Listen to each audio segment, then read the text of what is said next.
welcome back to my channel. I'm Ashlyn, the Eclectic Book Witch. Today I am here to talk to you about my March wrap-up.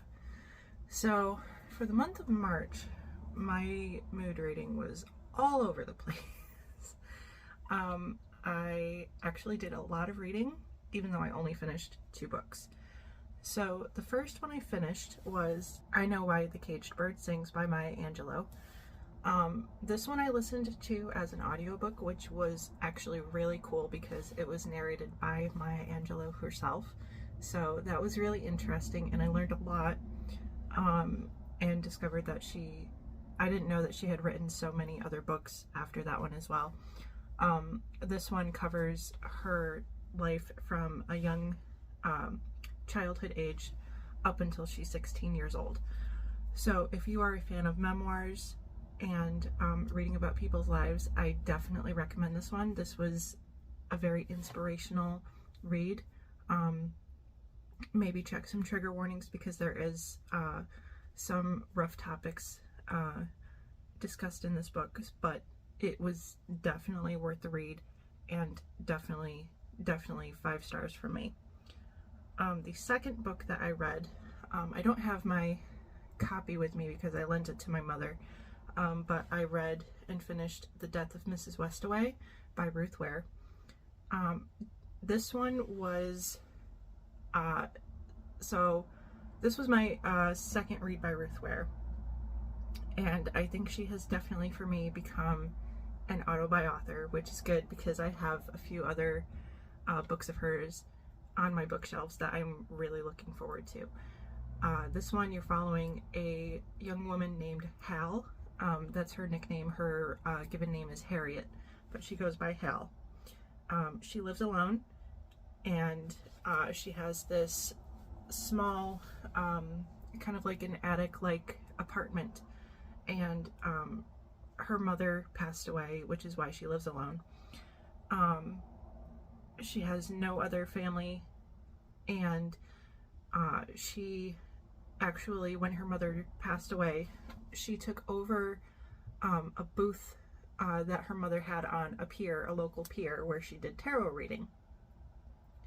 So she learned the tricks of the trade for that and everything, which is really cool because it goes into a lot of detail with the different cards and readings that she does, which was a really interesting aspect of the book that I enjoyed.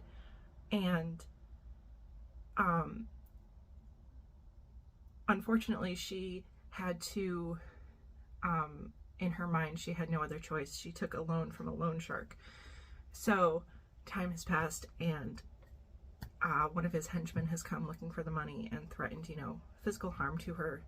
So she's desperately trying to figure out a way to make the money back that she needs to pay the guy to leave her alone.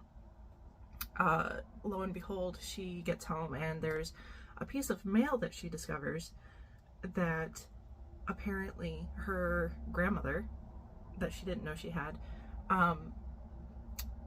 has passed away, and she is to come to Trepassin, the name of the estate that her grandmother lived in, for the reading of her will and her funeral and everything.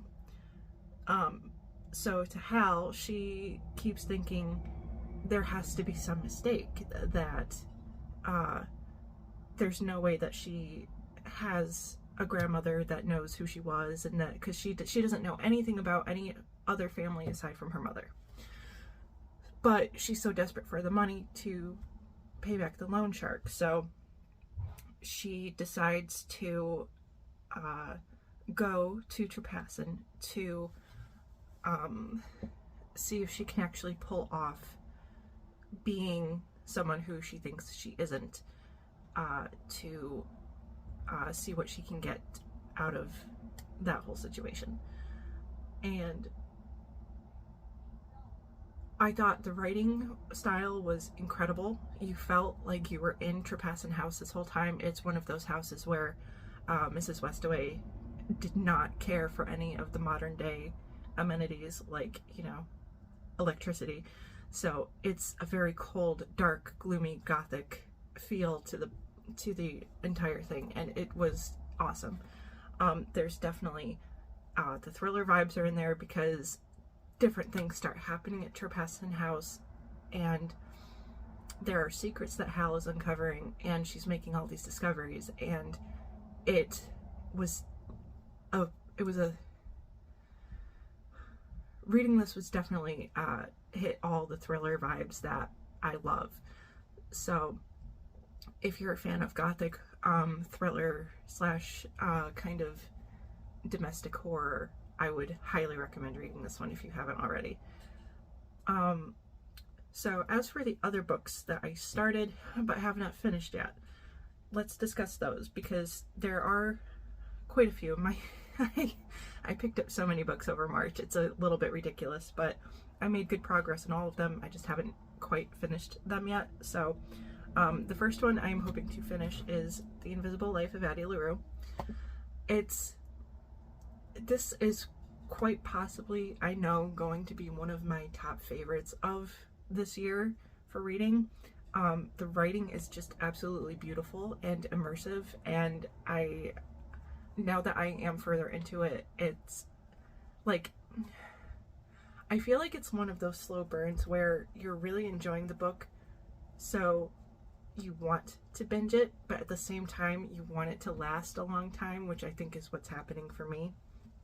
I'm currently about halfway through the book right now, so I know I'm going to have to force myself to continue because otherwise I'm going to take way too long to read it, and I have goals that I want to reach this year for my Book of the Month challenge, and that is one thing that I really want to get done. Another one I started is this one I'm listening to as an audiobook. It's called Love at First Sight. It is an Audible original. It's a short one. I've got about an hour and a half left in the book. I believe it's around 4 hours long.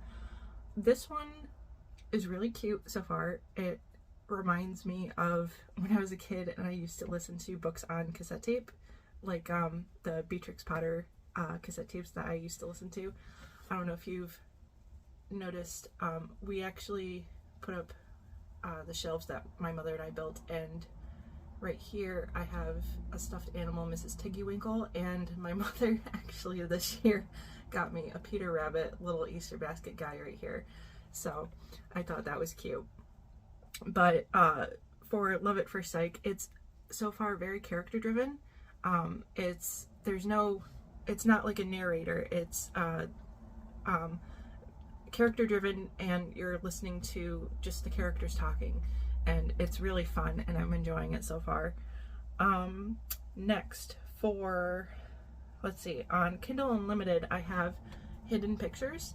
This one, so far I'm enjoying it. It's got some creepy vibes, and the drawings in it are definitely creepy because it's you're following a woman who is a recovering addict, and she actually gets a job as a nanny over the summer. So the little boy that she is being the nanny for, he keeps drawing these pictures. This family just moved into this house, and the main character, she is staying in like this updated, renovated tool shed that they turned into kind of like an apartment sort of thing for her. But the little boy, Teddy, he keeps drawing all of these pictures that his imaginary friend, Anya, she keeps telling him to draw these pictures, and it's about, I guess, what happened to her because she was murdered, and yeah, it's definitely got creepy vibes with that. So I'm really curious as to where this one's going. I'm only about, I think, 30% far into that one, so I'm definitely intrigued as to where that one will end up. These next two I am reading through NetGalley. The first one is a nonfiction called Third Millennium Thinking, and so far it's pretty interesting. I don't read a lot of nonfiction, but I am trying to fit some in here and there that seem interesting to me, and so far this one fits the bill.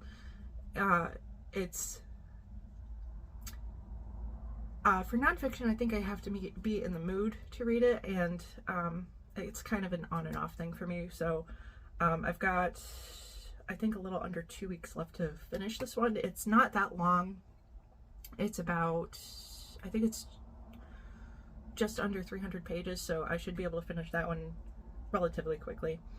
And then this next one, also through NetGalley, is Sleep Tight. How awesome is this cover? Creepy vibes. But it's definitely not what I expected so far, and it escalated quickly. So if you're looking for something that is creepy, action-packed, this one... So the main character that you're following, she is, I can't remember if she's a police officer or a detective. She's one of the two. And her father was also of the same profession. He has since retired. She is currently separated from her husband, and they both have a daughter together. So she's navigating that, along with, in the beginning, she gets a phone call. She calls her father because there is a man, I forget his actual name in the book, but he's been dubbed Father Silence. He committed a lot of murders, and he has been in prison ever since her father caught him and put him away. And he is about that night to be executed. And